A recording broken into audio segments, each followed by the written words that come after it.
जो बोले सो निरभै। भगवान वाल्मीकि महाराज की जय। श्री श्री 108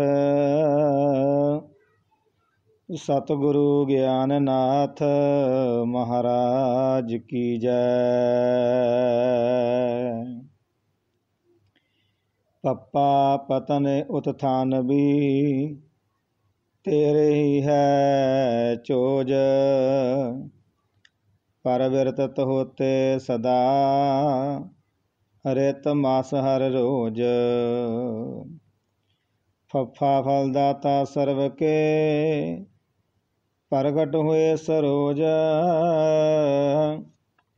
मुनि वेश में आपने पहने पत्थर भोज। बब्बा कहता बाल ऋषि का लड़का हुआ कनौज। भरोसा गोमती का अपने किया परोज। पब्बा कह भारत वाजने की जब सत की खोज। वाल्मीकि जी आपने पूर्ण की संकोज। माँ मरवाया राम से रावण वीर विद्वान। फिर मरवाया राम को दोबारा दो नादान। आदि आए वाल्मीकि नमो नमः। परम सत्कारयोग गुरु प्यारी साध संगत जीओ, गुरु प्यारिओ, धर्म प्रेमियों, परमेश्वर भगवान वाल्मीकि महाराज की किरपा रहमत सदका आओ गुरु प्यारे अपनियां सुरतियां नूं एकाग्र चित करिए, गुर चरनां दे नाल जोड़िए। गुरु जी सानू की उपदेश दिंदे हन इस बाणी दे विच। पप्पा पथन उत्थान भी तेरे ही है चोज। पर विरतत होते सदा रित मास हर रोज। हे भगवान वाल्मीकि महाराज जी, हे निरंकार कमलेश्वर, कैसे तेरी चोज है। दिन रात हर साल घड़ी पल मिनटां सकिंटां दे विच हे परमेश्वर दी जो कुदरत तेरी बदलती है, कायनात जो परमेश्वर तू साजी हुई है। पर विरतत होते सदा रित मास हर रोज। हर रोज ही दिन चढ़दा है, रात पै जाती है। ते गुरु प्यारे जे जो रात पै गई ये दोबारा नहीं आउणी। जो सवेरे दिन चढ़ना ये भी दोबारा परसों वाला दिन होर होवेगा। इस तरह गुरु जी फरमान करते, हे परम पिता परमेश्वर भगवान वाल्मीकि महाराज जी, असीं तेरे चोज नहीं जान सकते कि तेरी किन्नी वड्डी कायनात सृष्टि की रचना है। तू कैसे कैसे चोज ये मातलुक धरती ते कर रहा हाँ। तिन्ना लोकां नूं ते जीवन दान दे रहा है। असीं नहीं जानते तेरी कैसे चोज है। फफा फलदाता सर्व के प्रगट हुए सरोज। हे परमेश्वर भगवान वाल्मीकि महाराज जी, फफा फलदाता सर्व के सारिਆਂ ਨੂੰ फल देने वाले। दस ने अगे भी कई बारी ये दूसरिया पंक्तियां फरमान किया है। जो परमेश्वर धरती के जीव पैदा करके घलदा है गुरु प्यारिओ, कि जिहो जी उहदा खाना दाना है उहो जिहा परमेश्वर बख्शिश करता है।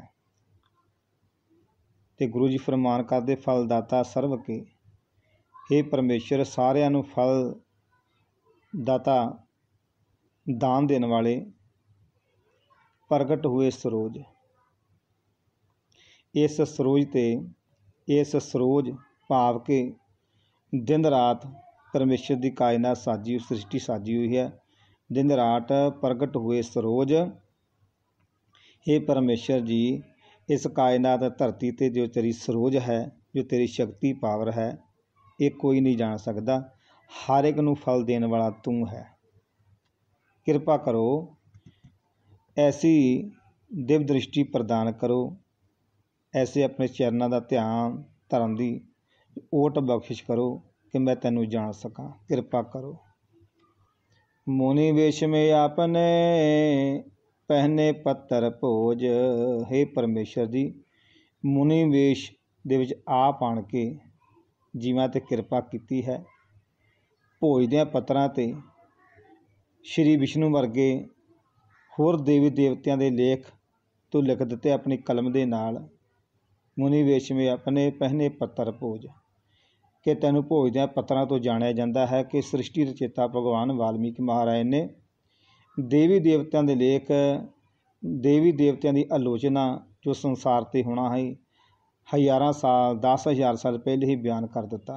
पहने पत्थर भोज के भोज दियां पत्तरां ते तुसीं बाणी दी रचना कीती है। बब्बा कहता बाल ऋषि का लड़का हुआ कनौज। भरोसा गोमती का अपने किया परोज। कि सतयुग दे विच गुरु प्यारिओ बाल ऋषि का लड़का सी कनौज। सारी कथा संगत जानदी हो। सारी कथा ये बाल ऋषि की कथा सारी संगत जानदी, सारे धर्म प्रेमी जानते हैं कि बाल ऋषि का लड़का जो गऊ के सिंग का लगन कारण उनकी मृत्यु हो गई सी। भगवान वाल्मीकि महाराज ने माता गोमती के कनौज की जो माता सी, माता गोमती ने 4 दिन उस परमेश्वर निरंकार के नाम का व्रत रखिया, उसदे नाम च लीन रहे।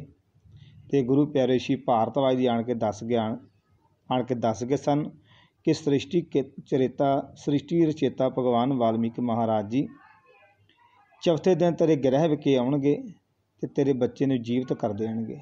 ते गुरु प्यारिओ उस तरह ही होया जो ऋषि भारतवाज ने सुनेहा दिता सी। भगवान वाल्मीकि महाराज जी चौथे दिन माता गोमती दे कुटिया च प्रगट होए ते गुरु प्यारे बच्चे कनौज नूं जीवित कर दिता सी, जीवन दान बख्शिश कर दिता सी। जो बाल ऋषि के श्राप करके गऊआं भी मृतक हो गई सी, भगवान वाल्मीकि मरे उन्हीं सारियां सराजित कर दित्तियां। ऐसी कृपा प्रभु जी ने जीवां ते कीती है। भरोसा गोमती का अपने किया परोज। भब्बा कह भारतवाज ने की जब सत की खोज। ते गुरु प्यारे श्री भारतवाज ने इस वक्त सत की खोज की। सच की है, परमेश्वर का नाम की है। प्रभु वाल्मीकि जी आपने पूर्ण की संकोच। ते गुरु प्यारे ऋषि भारतवाज का भरम तुसी दूर किया ब्रह्म का ज्ञान बख्शिश करके। ऐसी तुहाडी दिव्य दृष्टि है, ऐसा तुहाडा ज्ञान है, ऐसी तुहाडी शक्ति है, तुसी परमेश्वर की सारे जीवां ते ही बख्शिश करते हो। माँ मरवाया राम से रावण वीर विद्वान, फिर मरवाया राम को दोबारा दो नादान। माँ तो भाव मम्मे तो भाव कि माँ मरवाया राम से। ते गुरु प्यारिओ माँ मरवाया राम से रावण वीर विद्वान। रावण महात्मा जोधा बलि गुरु प्यारिओ श्री रामचंद्र को मरवा दिता। फिर मरवाया राम को दोबारा दो नादान। तो गुरु प्यारे श्री रामचंद्र नूं भी बहुत वड्डा हंकार हो गया सीगा। इन्नी वड्डी मेरी सेना, एडे वड्डे जोधे बली मैं अपने वस च कर छड्डे है। तो गुरु प्यारे 12-12 साल के लव कुश लड़कियां कोलों लव कुश लड़कियां कोलों 12-12 साल के सीगे ते श्री रामचंद्र का हंकार तड़वा दिता।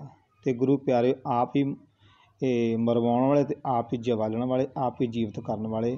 तो आपां गुरु पीर साध संगत जीओ वो परमेश्वर भगवान वाल्मीकि महाराज जी सृष्टि का चेता, उन्हां दा नाम है, उन्होंने जानिया जाता है। उन्होंने होर ना कहीए तो फिर सृष्टि का चेता ही आप कह सकते हैं। और की कह सकते हैं। माँ मरवाया राम से रावण वीर विद्वान, फिर मरवाया राम को दोबारा दो नादान। नादान बच्चों को गुरु प्यारे श्री रामचंद्र का हंकार तड़वाया। ये तो सानू ये मैसेज मिलता है गुरु प्यारिओ कि साडे अपने कौन है, पराए कौन है। दूसरी बात है, दूसरी तरफ परमेश्वर की कृपा जो इशारा होंदा है कि सानू मन विच कदे भी गुमान, कदे भी हंकार नहीं करना चाहिए। भावें कोई किन्नी जायदाद वाला होवे, किन्ना ही योधा बली होवे, किन्नी ही मायाधारी वाला होवे जीव, ते कदे भी मन विच हंकार नहीं करना चाहिए, क्योंकि हंकार गुरु पीर साध संगत जीओ मौत का कारण बन जाता है। हमेशा ही परमेश्वर के चरणों का ध्यान धरना चाहिए है। मेरा मुझ में कुछ नहीं, जो कुछ है सो तेरा, तेरा तुझते सौंपते क्या लागे मेरा। हे परमेश्वर, सारा कुछ तेरा ही बख्शिश किया, सारा कुछ तेरा है, मैं भी तेरा हाँ। तो गुरु प्यारे जो फिर अंदरों तेरा तेरा की आवाज़ आई तो परमेश्वर की आप ही कृपा करनगे। ऐसे भगवान वाल्मीकि महाराज जी जीवां दी कल्याण करन वाले हैं, जीवां नूं ज्ञान प्रदान करन वाले हैं, जीवां नूं मुक्ति प्रदान करन वाले हैं, जीवां नूं साजन वाले हैं, जीवां नूं घड़न वाले हैं, जीवां नूं गुरु पीर साध संगत जीओ अपने चरनां दे नाल जोड़न दी प्रेरणा बाणी चों ही दिंदे हन। ते दास वल्लों यही बेनती है, इस भाग नूं वध तों वध शेयर लाइक कीता जावे ते गुरबाणी दी विचार सुण के दास वल्लों ये बेनती है कि जरूर जीव अपने आप नूं इस गुरबाणी दे विचार नाल ढालण दी कोशिश करनगे ते गुरु प्यारे इसे ही को अखर वाधा घाटा संगत दास को हो गया संगत बख्शण योग है। भगवान वाल्मीकि महाराज जी साहब सतगुरु ज्ञाननाथ महाराज जी जीवां ते कृपा करन, नगर खेड़े ते कृपा कर, नंग संग सहाई होण, जो बोले सुंदर पै। भगवान वाल्मीकि महाराज की जय। श्री श्री 108 साहब सतगुरु ज्ञाननाथ महाराज की जय।